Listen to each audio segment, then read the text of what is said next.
Almost all of the material that we've been talking about up to this point has been focusing on the lower body, although now we're going to talk about material that focuses mainly on the upper body in overhead throwing. Up to this point in this program, we've mainly thought of torque as the force times the length of the moment arm. However, in cases where the external resistance is not great, there's an alternative, but just as true definition of torque, which we'll talk about right now. And it's especially relevant when we think about something like overhead throwing, because there is not significant external resistance from gravity, because the mass of the segment of the forearm and the ball is rather small. So that definition of torque is the angular acceleration times the moment of the inertia. Now, if we consider these two figures on the bottom left, and if the red circle is the axis of rotation and that black circle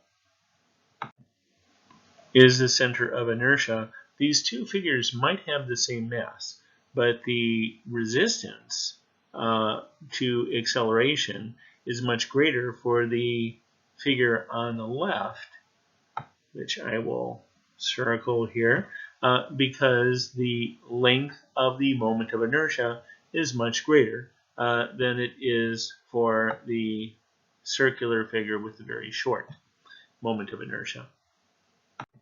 This is really important to think about in overhead throwing, because this is where the torque that is applied to the elbow and shoulder of the throwing arm comes from.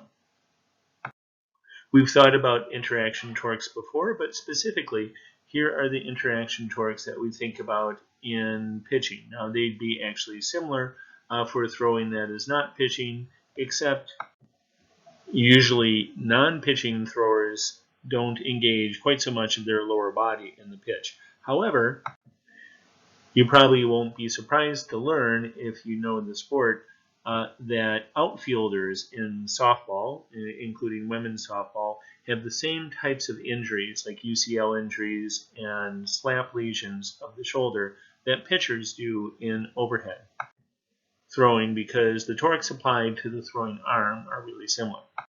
So we have, first of all, the torque rotating around the lead foot, and the velocity is not great, but it's the whole body. So for that reason, the torque is fairly great. Adding on top of that is the torque of the trunk, which is flexing and rotating in the opposite direction. So for instance, if you are a right-handed thrower, your trunk is rotating to the left, and vice versa if you're a left-handed thrower.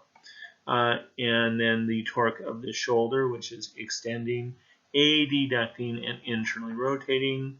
The elbow, which is extending, and the wrist, which is flexing, except for the change-up pitch. I'm not so much interested in talking about the effects of different ball release styles and their effects on the flight of the ball. What I'm really interested in with this talk is the possibility of injury and how to prevent it. There is a linear equation to think about as well in something like pitching. Remember that according to Newton's third law, every action has an equal and opposite reaction. So the energy that the pitcher is putting into the ball toward the home plate, the ball is also putting back into the pitcher, going in the opposite direction. So although the energy is the same, since the pitcher has almost 500 times the mass of the baseball, really rarely is the pitcher pushed backward from the pitching mound. So here we see in the one hand, we have high velocity, and on the other hand, we have high mass going in the opposite direction. Some of the most important research regarding baseball comes out of Japan. And as I was researching for this presentation a few years ago, I found that not all of it was translated out of the Japanese. Thankfully, a lot of it was.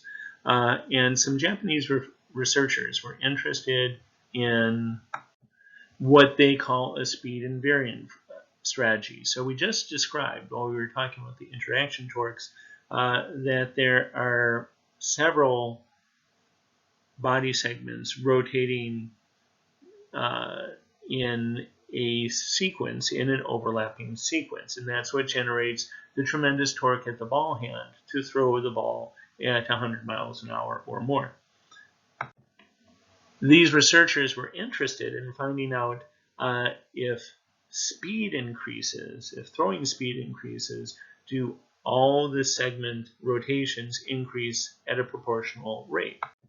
And what they found was that when somebody is throwing at these velocities, that what they have actually done in order to throw at that rate is maxed out what is happening at the arm.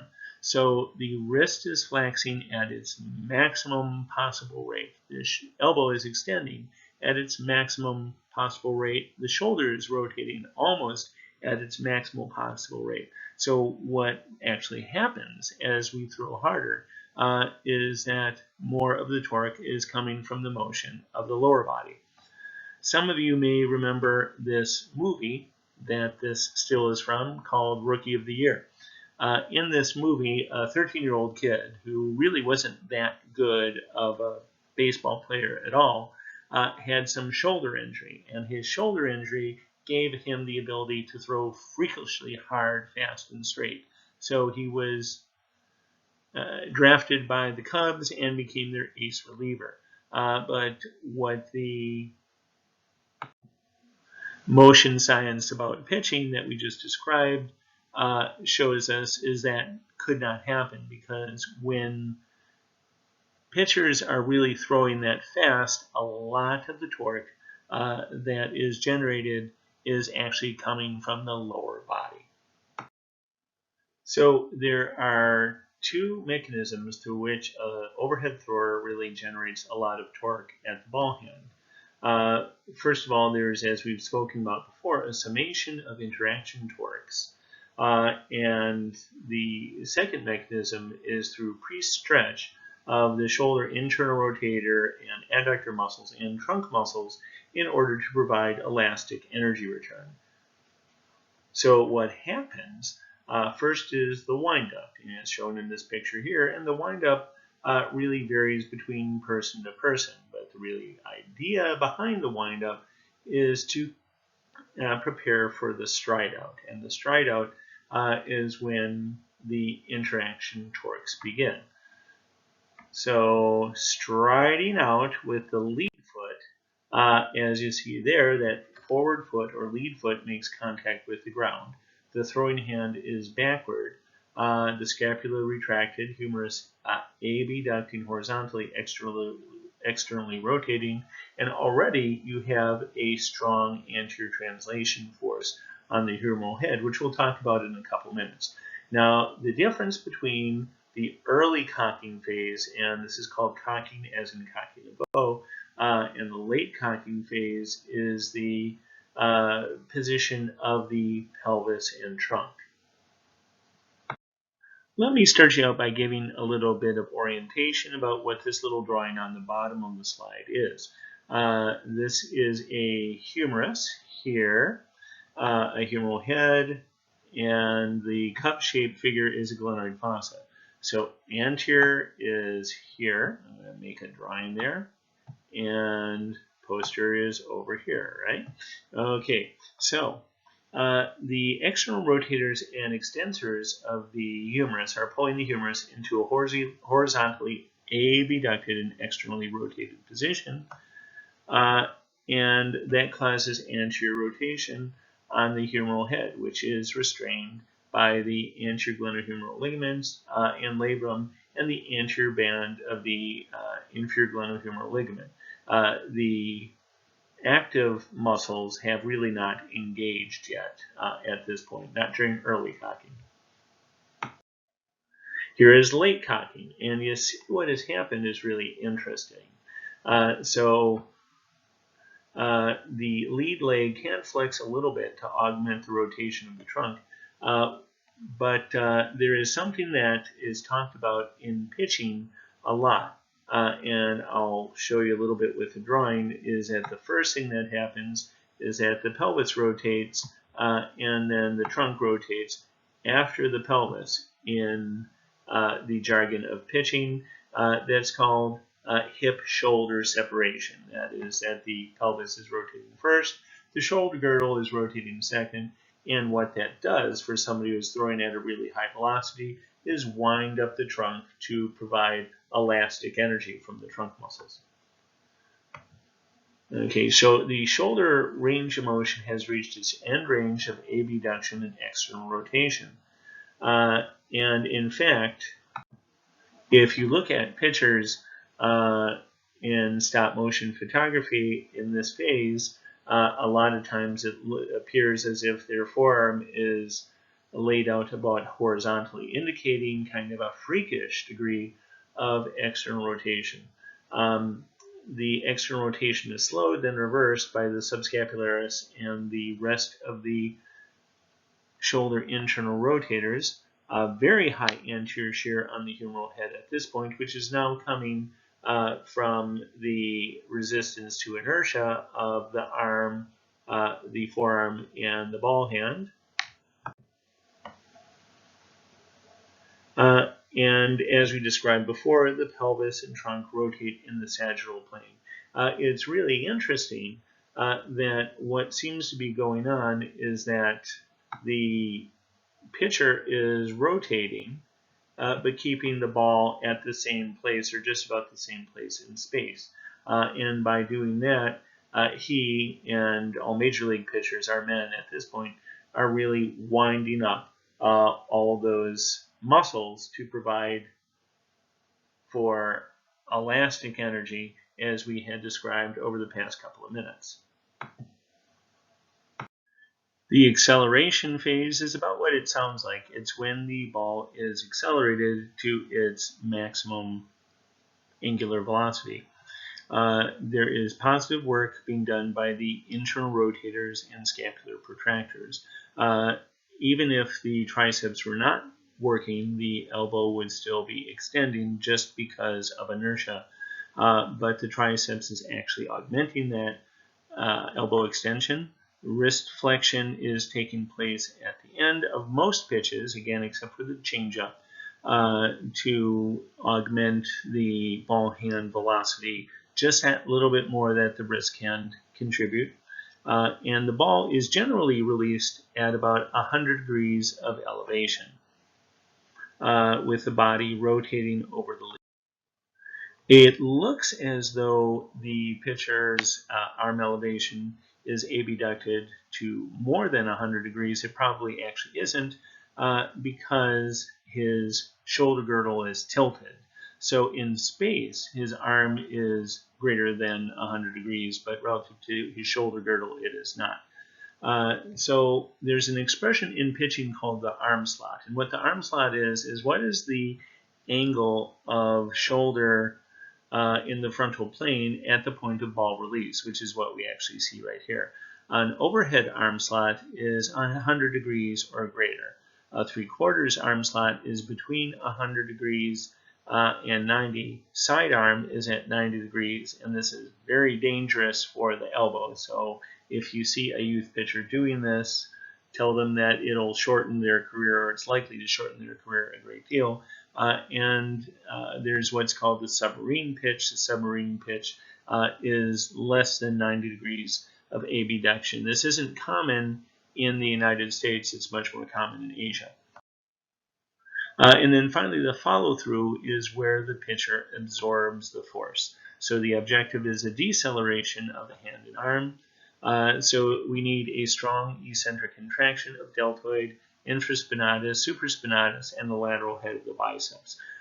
It is the eccentric contraction of the lateral head of the biceps that contributes probably to the high incidence of SLAP lesions in pitchers and also high velocity overhead throwers, along with another mechanism which takes place in another part of the throw, which we'll talk about in a little bit. The muscles are counteracting a really strong traction force being applied to the throwing arm. And as we had described before, you remember what happens to muscles during rapid eccentric loading, right? It is the type of muscle activation which causes the highest musculotendinous tension. So there are some problems that are unique to overhead throwers.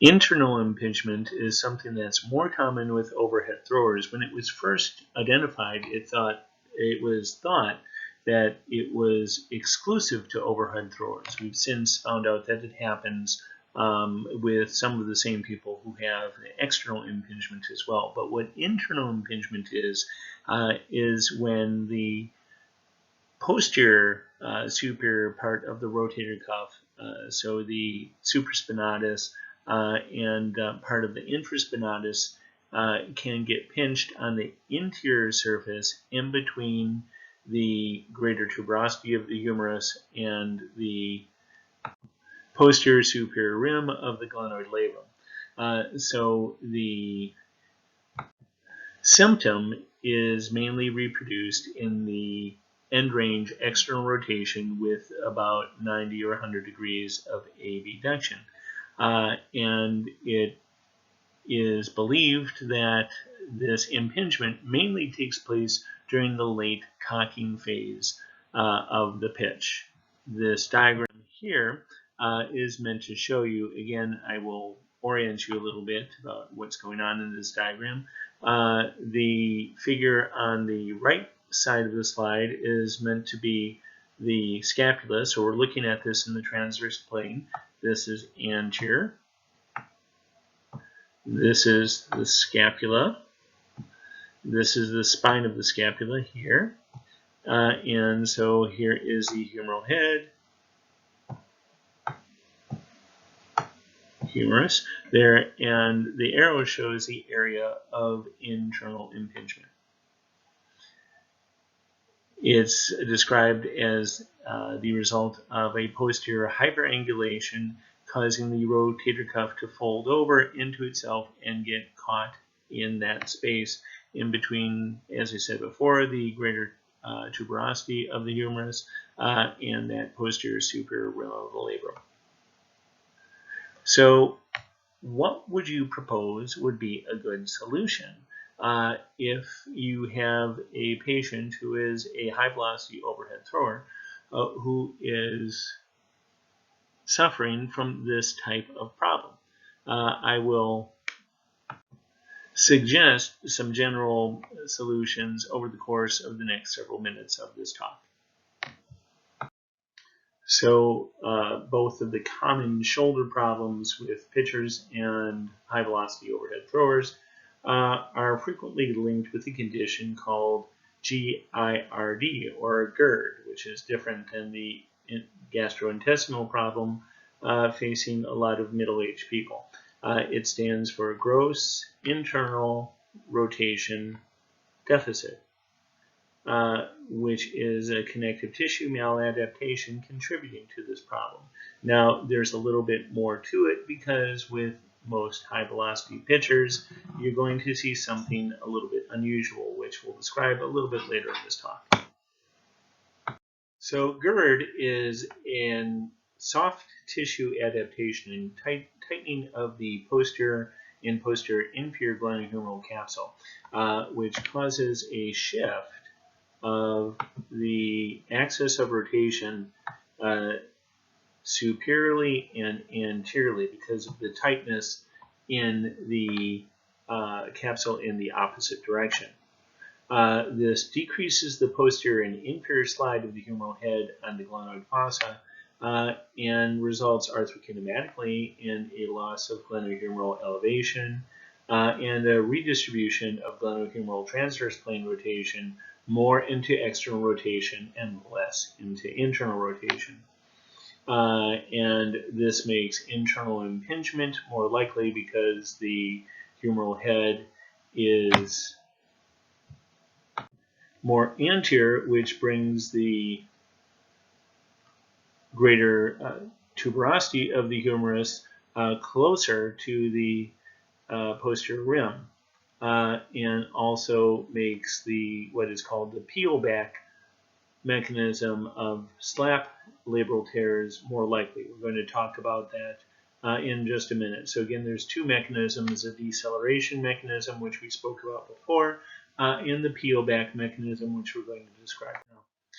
Okay, so what can happen, again, during the hyperabduction and external rotation of the early cocking phase of pitching and overhead throwing, is the lateral head of the biceps, remember, is held within the bicipital groove, but that is turned way posteriorly. And when it's under high tension, it can actually tug the glenoid labrum, the superior glenoid labrum, apart or off of the superior rim of the glenoid fossa. I've included a link in the Blackboard site, which does a pretty nice job of describing this.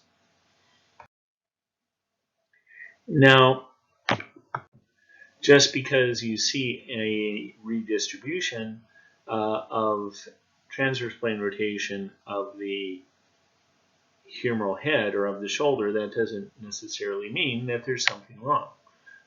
Because what studies have shown is that with elite pitchers who have pitched through their adolescence, they actually develop anteversion of the humerus through that high velocity repetitive loading, and that anteversion of the humerus actually seems to be protective against elbow and shoulder injuries for these high velocity pitchers.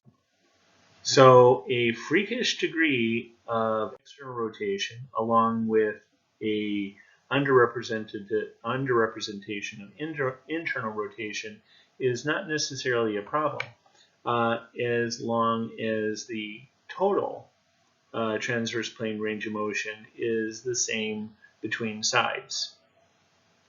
Such as if you have 120 degrees of external rotation, it's okay if your internal rotation is 60 degrees. However, if your internal rotation is 40 degrees, that's an indication of GERD, which we were just describing. A few minutes ago, I described how there are ways that you can help with patients who have problems like internal impingement.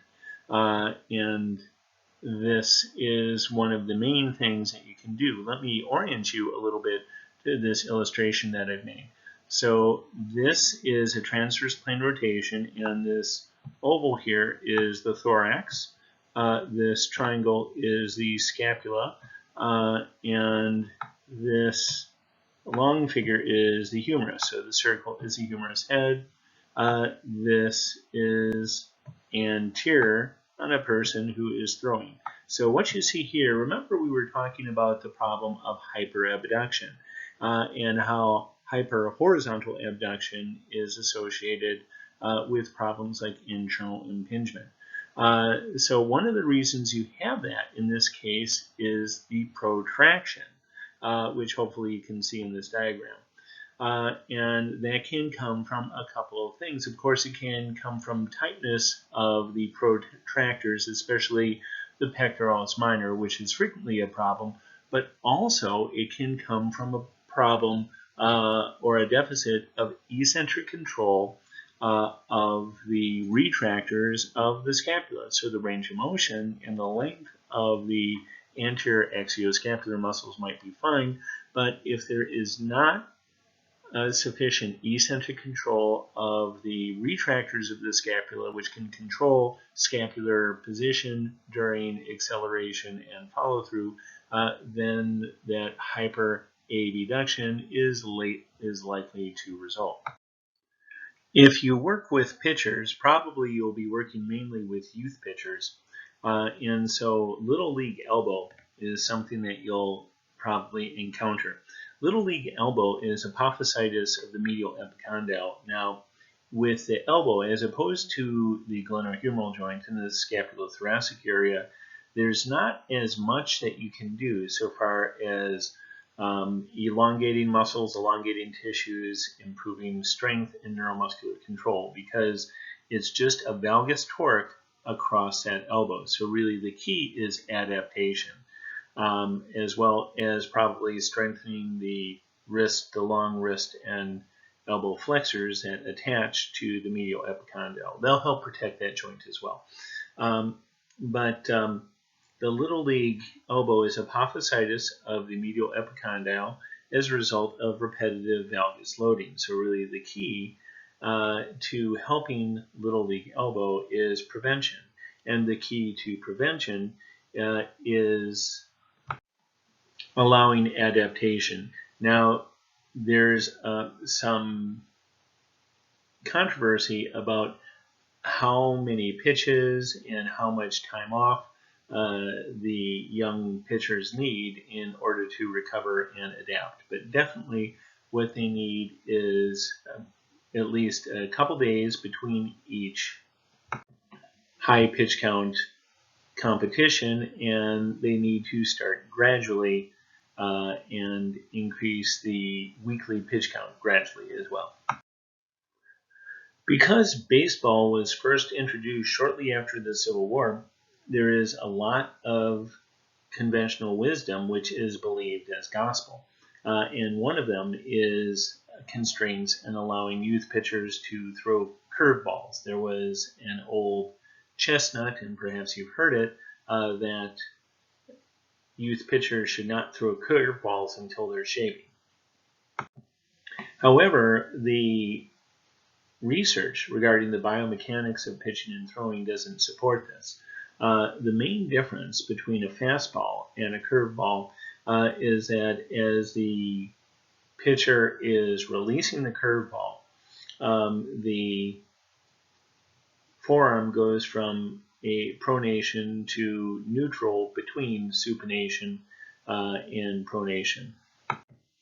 This puts a clockwise spin on the ball if the pitcher is a right-handed pitcher, or a counterclockwise spin on the ball if the pitcher is left-handed.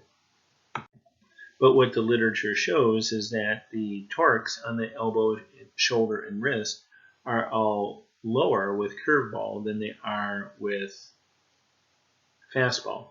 And the only thing that is higher with curveball is supination, and the pitchers are not going into end range supination anyway. So throwing a curveball is relatively safe. It's actually safer than throwing the fastball, which is the first pitch that pitchers probably learn.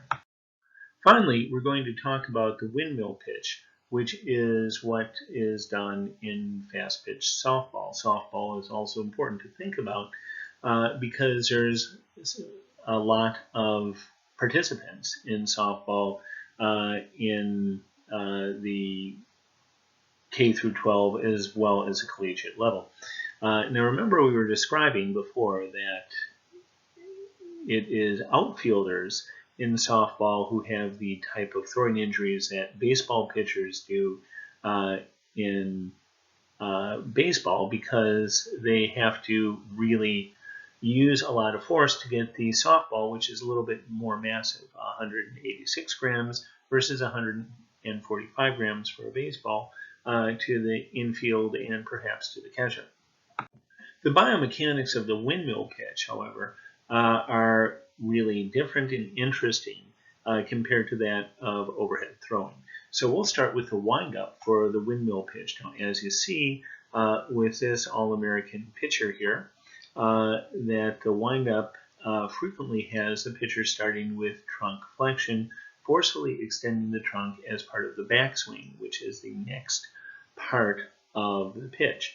And the discussion question for this week is, what do they accomplish by doing that? Now, as you might imagine, one of the consequences of that is frequent low back injuries with softball pitchers, from starting in this flex position and then rapidly and forcefully going into extension. But why do they do that? What do they accomplish for the pitch by extending their trunk as part of the pitch? That's the question that I'd like folks to think about. The next phase is, as I mentioned before, called the backswing, which is pretty much what it sounds like. There's also the stride out, as you see with the pitcher here, and she's beginning the underhand trajectory of the swing and pushing forward from the trailing leg. So, unlike hardball throwing or overhead throwing, where all the torque is generated in a rotary technique, in the softball underhand pitch, the ball velocity is generated by a combination of rotary and linear forces being generated by the pitcher. Here we see another picture of something kind of similar, but again, the stride out. So the stride out is a leap forward rather than a rotation, as it is in baseball or overhead throwing. It's more of a linear motion compared to a rotary motion, which is what they have in baseball. The release is what it sounds like, and as is in the case in baseball, a bunch of different spin or characteristics can be put upon the trajectory of the ball based upon the release. But the ball in the pitcher's throwing arm has made a big circular trajectory upon which is added the linear force of that leap of the stride that the pitcher takes. And then finally, they have the follow-through, which accomplishes the same thing that the follow-through does in overhead throwing, except it's going in the opposite direction. So when we compare the overhead throw with baseball or to the underhand throw with softball, here are some of the important parameters.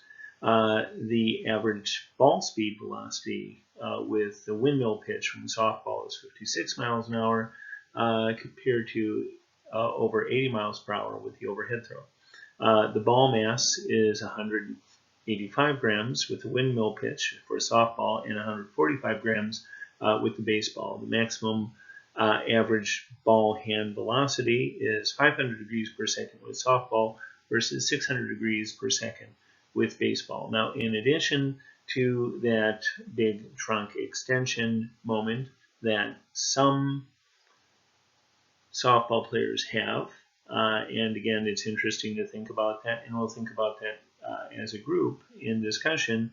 The main thing where both the percentage of injuries and the biomechanical torques for the softball pitch exceed that of the baseball pitch is in elbow extension. So in addition to the back pain, which we talked about before, softball windmill pitchers tend to have overuse problems with the biceps, stress fractures of the olecranon, or other injuries that you might expect from trying to manage a really high external elbow extension torque. And these are the wrap-up ideas for this talk. And I hope that you found this productive if you're working with this patient population at all.